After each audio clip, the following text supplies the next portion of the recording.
Hey folks, I'm going to show you how to get rid of acne with dry fasting. So acne is the result of your lymphatic system not moving properly.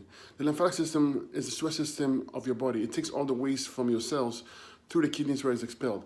If you're getting acne, it's an indication that your lymphatic system is not working and your kidneys are not filtering. So to get the kidneys filtering, you want to go on dry fasting. Dry fast 24 to 48 hours, okay? This is going to get the kidneys filtering as fast as possible. Before you do dry fast, make sure you go on fruits and fruits alone for at least a week or two. Then dry fast.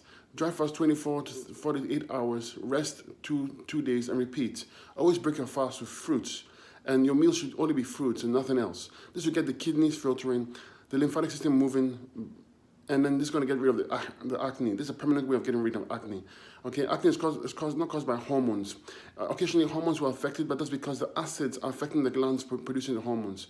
And when you get rid of the acids, the glands will function properly and the hormones will be produced the right way and you'll get rid of acne.